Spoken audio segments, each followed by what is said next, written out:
بسم الله الرحمن الرحيم، وصلى الله على سيدنا ونبينا محمد وعلى آل بيته الطيبين الطاهرين.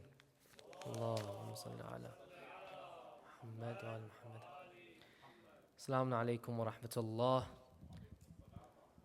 I thank the brothers and sisters at Muhammad Redha Association Australia for their invitation, and may Allah subhanahu wa ta'ala always give us the opportunity to be at the service of the Ahlul Bayt alayhim as-salam. Bismillahir Rahmanir Rahim. Sallallahu alayka ya Rasulallah. Sallallahu alayka wa ala ahli baytika al-ma'sumin al-madlumin. صلى الله عليك يا رسول الله وعلى بضعتك المظلومة فاطمة الزهراء ذات الآلام الكثيرة في المدة القصيرة. ألا لعن الله من ظلمها وغصب حقها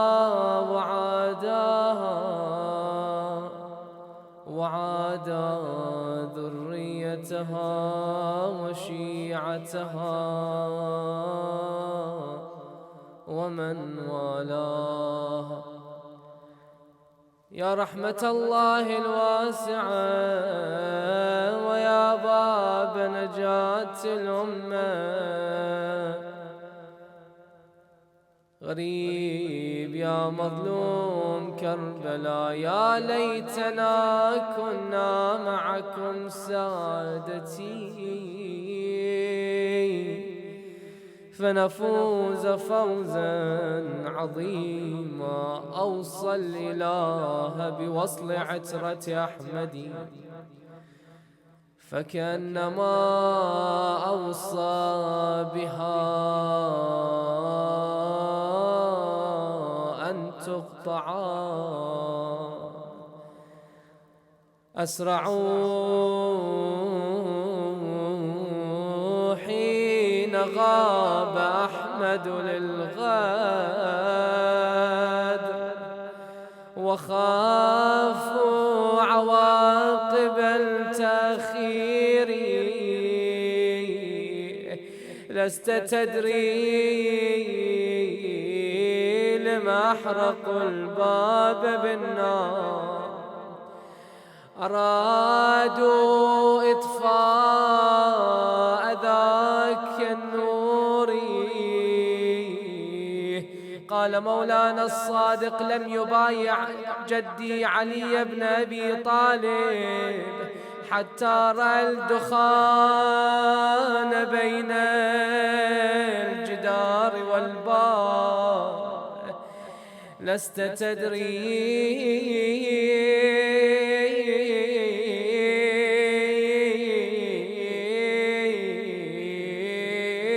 لما أحرقوا الباب بالنار، أرادوا إطفاء ذاك النور. لست تدري ما صدر فاطمة ما المسمار، ما حال ضلعها المكسور، ما سقوط الجنين، ما حمرة العين، ما بال قرطها المنثور. دخلوا الدار وهي حسرى بمرة من علي ذاك الأبي الغيور. أما بعد فقد قال رسول الله صلى الله عليه وآله وإني لما رأيتها ذكرت ما يصنع بها. And when I see her, I remember what will occur upon her. كأني بها وقد دخل الذل بيتها. It's as if I see that humiliation will enter her house. وانتهكت حرمتها وغصبت حقها, and she will be usurped of her rights. ومنعت إرثها, and her inheritance will be taken from her. وكسر جنبها, and her ribs will be broken. وهي تنادي ومحمدا فلا تجاب, and she will call, oh Father, oh Muhammad, but she will not be answered. وتستغيث فلا تغاث. To hasten the reappearance of our Imam, Sahib al-Asr wa Zaman, صلوا على محمد وآل محمد. اللهم صل على محمد.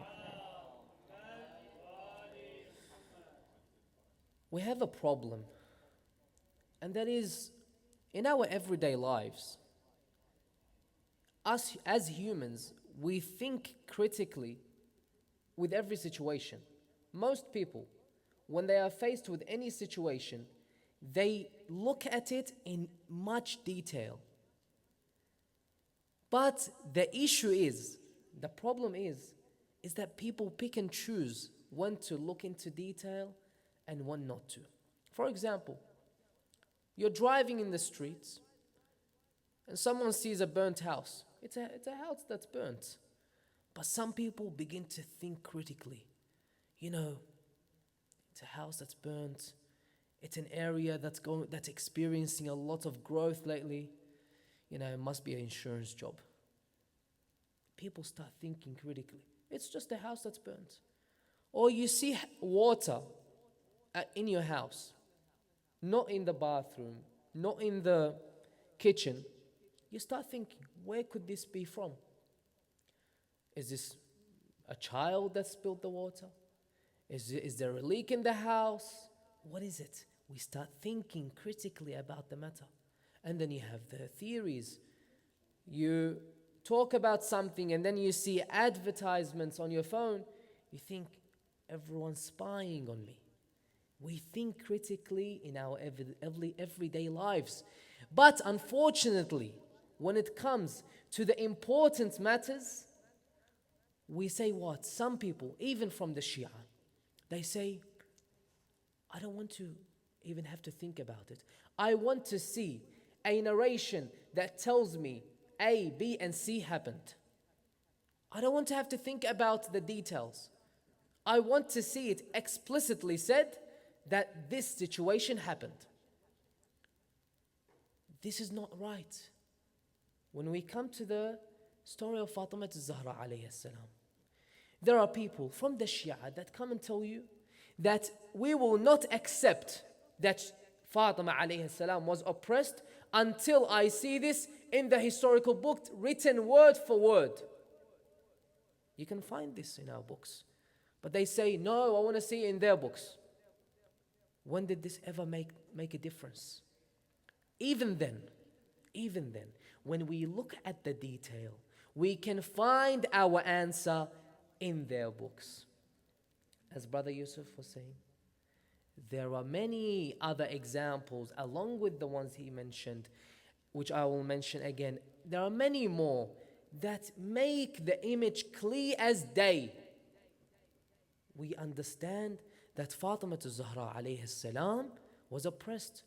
And if anyone tries to convince you otherwise, then it's a simple answer. And we'll talk about that inshallah. Now, we don't have much time.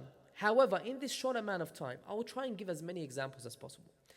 Before I give the examples, there are two tools that we will utilize today to look at historical facts. Number one, logical analysis. In very brief words, logical analysis means basically when you look at a situation, don't just read what you see in front of you without trying to connect the dots. That's basically what it means. When there's a crime scene, okay, you have the forensic scientists that come in, you have the police asking questions, but this is not the only thing they depend on when they want to come up with an answer for what has occurred. They try to find the missing pieces. They try to link the dots, as we said. This is logical analysis. Some people say, no, we don't want to have to do this. We want to see this word for word, but this is incorrect. Logical analysis is used in our everyday lives.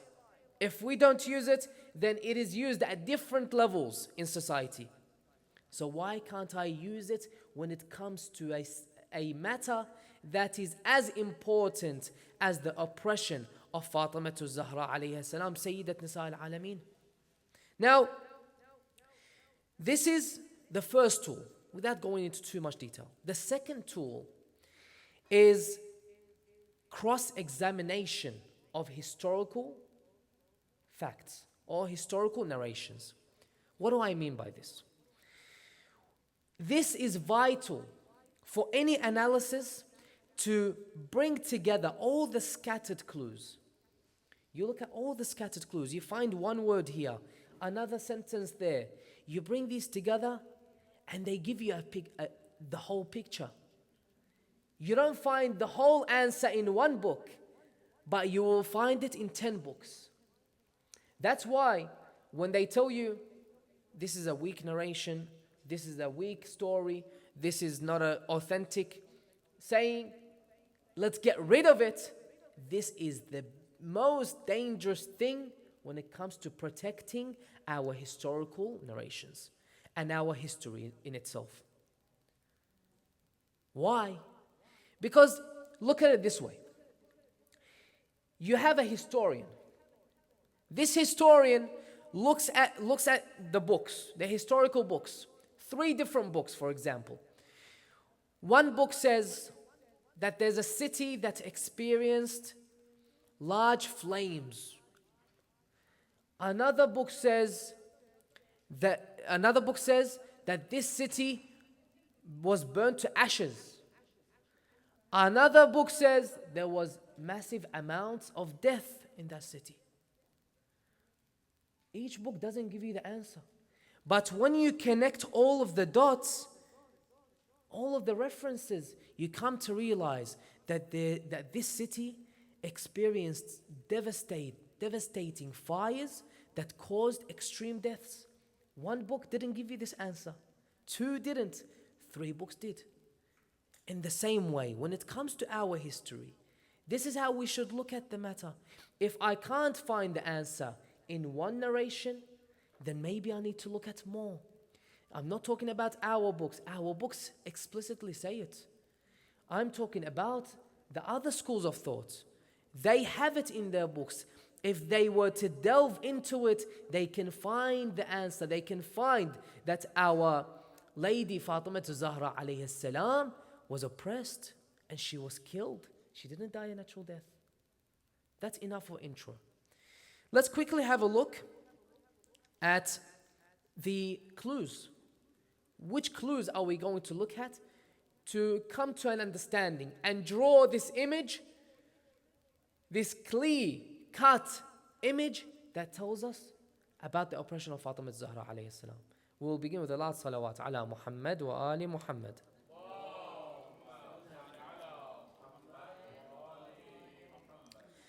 The first clue, Fatimiyya Zahra alayhi salam was sitting next to her father. She began crying. In their books, this is mentioned, by the way. She began crying. Her father asked her, "Why do you cry, my dear?" She said, "I fear being lost after you. أني أخشى الضيعة بعدك." She's telling him, I fear being lost after you. What did the Prophet answer? Did the Prophet say, no, my daughter, you're in Medina, you're between your loved ones, you're between our companions, people will look after you? Did he say this? No. The Prophet began crying for her. The Prophet cried with her and affirmed that by crying, he affirmed that what she is fearing for is in fact true. It's a real fear that she should have. That's number one. The reaffirmation of the Holy Prophet to Fatimiyya Zahra alayhi salam when she was fearing loss after him. That's number one. Number two, the greatest calamity, let's call it this. The Holy Prophet says that Jibreel came to me. He tells his daughter Fatimiyya Zahra alayhi salam, Jibreel came to me and told me that there is no woman that will experience calamities and tragedies as much as who? You, Fatima.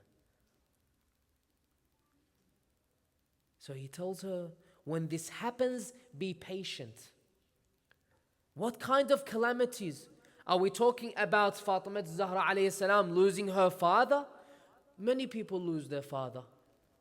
Are we talking about something greater than that?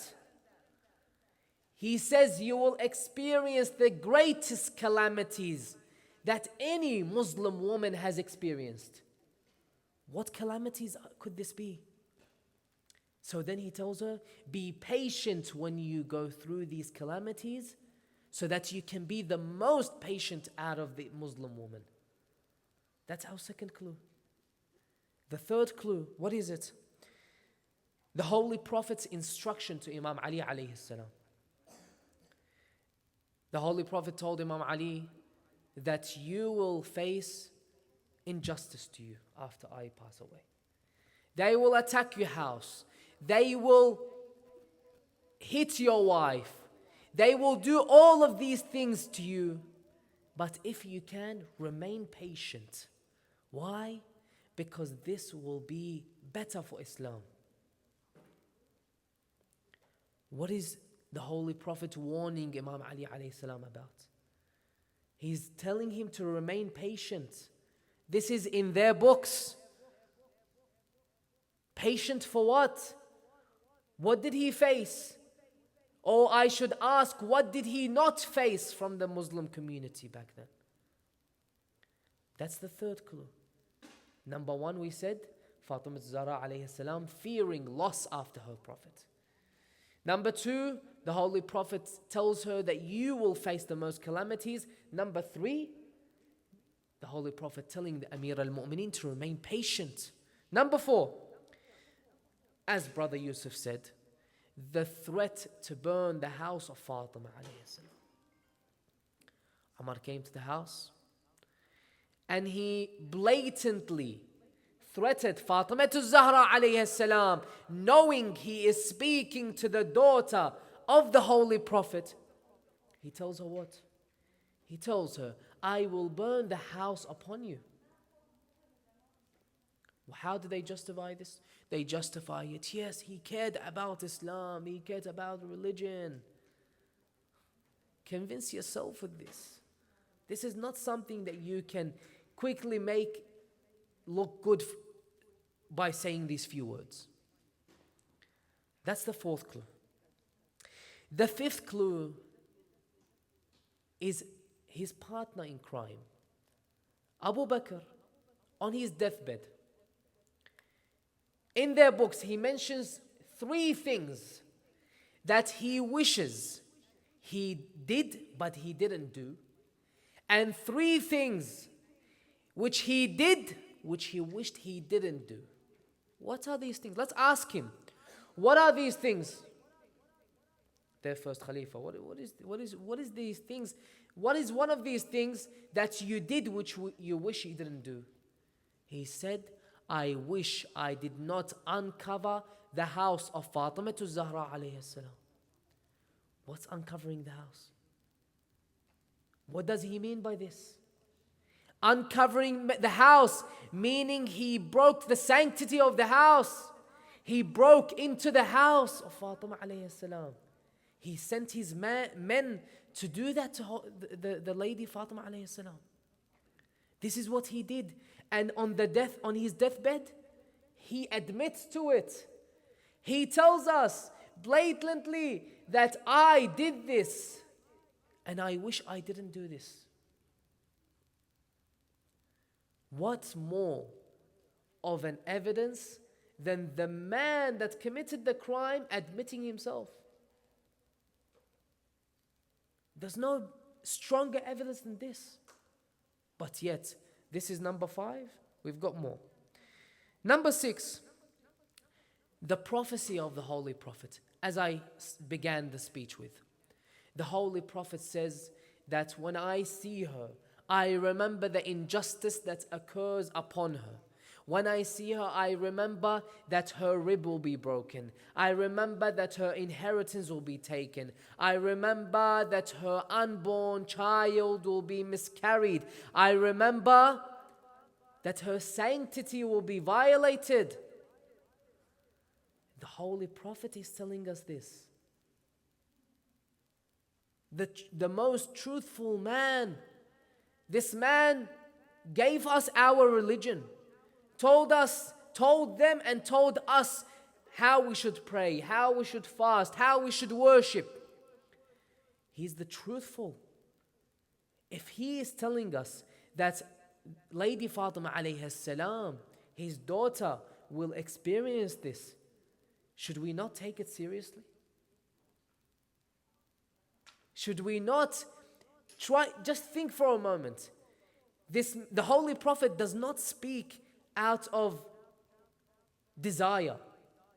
He speaks وَمَا يَنطِقُ عَنِ الْهَوَىٰ إِنْ هُوَ إِلَّا وَحْيٌ يُوحَىٰ, that he only speaks what is revealed to him.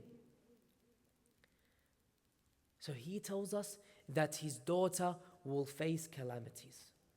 That is number 6. Number 7, again, also in their books, and I can get the sources for you if you like, but we don't have time to mention them. Clue number 7 says that in their books there is a mention that a door will be broken. And when this door is broken, a door of calamities upon the Muslims will be opened. A door of trials upon the Muslims will be opened. A door will be broken. Whose door was broken? Fatimah Zahra alayhi salam. Her door was broken. And if it wasn't for that broken door, even though they don't mention this, but if it wasn't for that broken door, they say that a door of trials will be opened after this door is broken.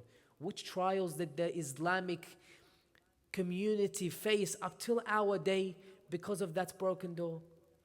If it wasn't for that broken door, Imam Ali alayhi salam's rights of Khilafah would have not been taken. If it wasn't for the broken door, Imam al-Hassan would not have been stabbed. Imam al-Hussein would not have been killed in Karbala. And go on and on and on. And up till our day, we would have our Imam with us if it wasn't for that broken door. That's clue number 7. Clue number 8, also mentioned by the brother. Fatimah Zahra alayhi salam went to the Holy Mosque, the Mosque of the Holy Prophet. She started calling to the Muslims. يا معاشر النقيبة وأعضاد الملة وحضنة الإسلام ما هذه الغميزة في حقي. O people of Islam, what is this slumber upon my trials? What is this slumber, this inattention to what is happening to me? Do you not see what's happening to me? Why would Fatima alayhi salam go to the mosque in front of everyone, all the Muslims in Medina, and tell them that I am being oppressed? What is she being oppressed with? What is the oppression? She was upset about something. What was she upset about? That's number 8. Number 9 is her anger. Upon who? Ahsant. Umar and Abu Bakr. They told Imam Ali alayhi salam, we want to see Fatima. He said, this is not my call to make. I will speak to her. He went to Fatima alayhi salam. Fatima, do you allow them to come see you? She said, I am your wife and the house is your house. You decide. It's up to you. But he knows she did not want to see them. But yet he allowed them to come. They came in. They provided their salams. She did not respond to them. Whereas it is wajib to respond salam upon the Muslim. She did not respond to them. The Muslim, I said, they're not Muslims, obviously. Now, they sat down. They started speaking to her, apologizing. Again, apologizing for what? What do you fear? What do you apologize for? They started apologizing. They spoke. Then she told them that I am angry of you and I will pray upon you in every single prayer until I die. This is what she told her. This is what she told them. And number 10 is the miscarriage of Al-Muhsin. Just quickly going through it. They say that the miscarriage, even in their books, they say that Fatima Zahra alayhi salam had a miscarriage after the death of the Holy Prophet. And number 11 is her burial. Up till our day, do we know where Fatima Zahra alayhi salam is buried? We don't know where she's buried.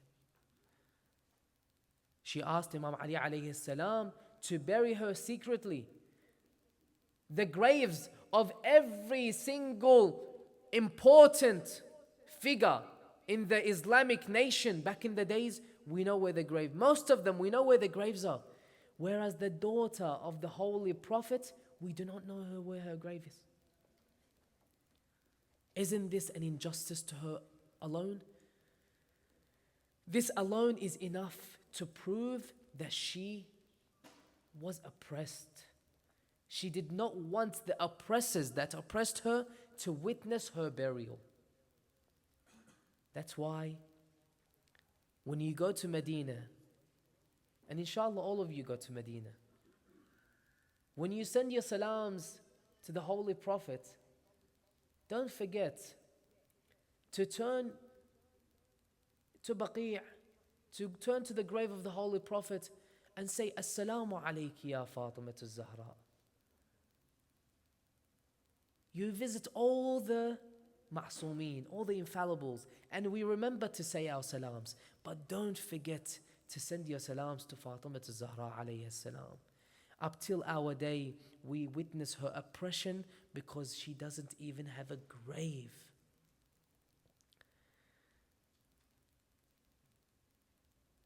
And now we'll conclude with a few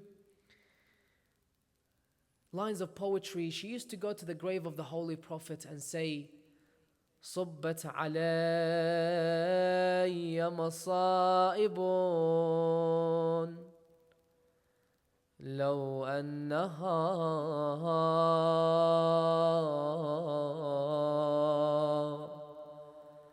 صبت على الأيام صرنا لياليا. That calamities have befallen me, which if they had fallen upon the days, they would have become nights. فصل حديث الباب يا سلمان فلناره فوق السماء دخان.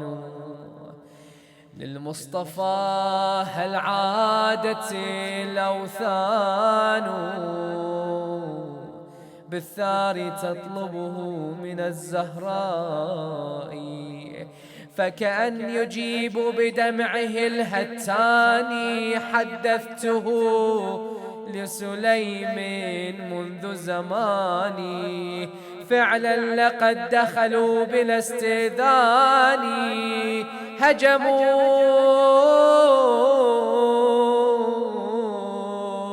على الإنسية الحوراء. كم قال طه باب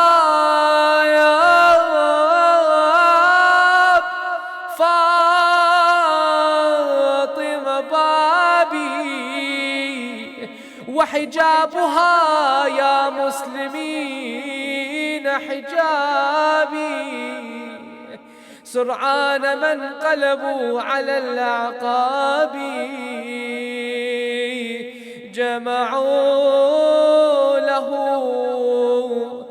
حطبا مع الضعفاء.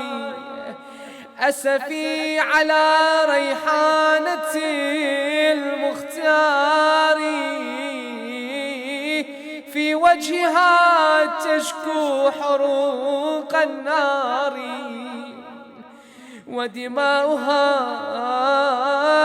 ودماؤها ظلت على المسمار،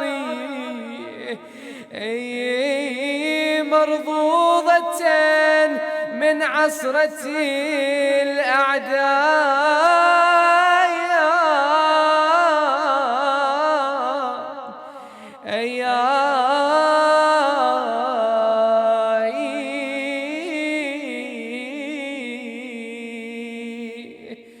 إنا لله وإنا إليه راجعون. لقد عادت رحمة ربي مسودة المتون.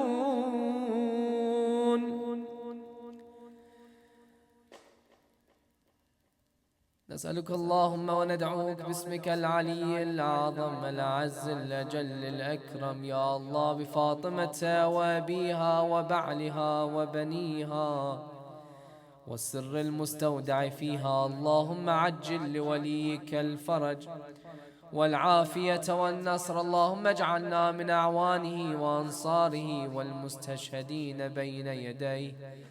اللهم كن لوليك الحجة ابن الحسن صلواتك عليه وعلى في هذه الساعة وفي كل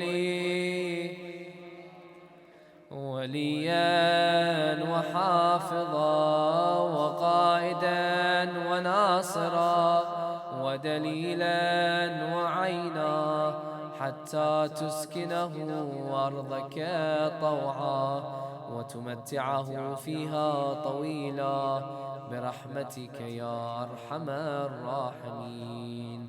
رحم الله من قرأ سورة الفاتحة وأدى ثوابها إلى أرواح المؤمنين والمؤمنات من شيعة أمير المؤمنين، تسبقها الصلاة على محمد وآل محمد.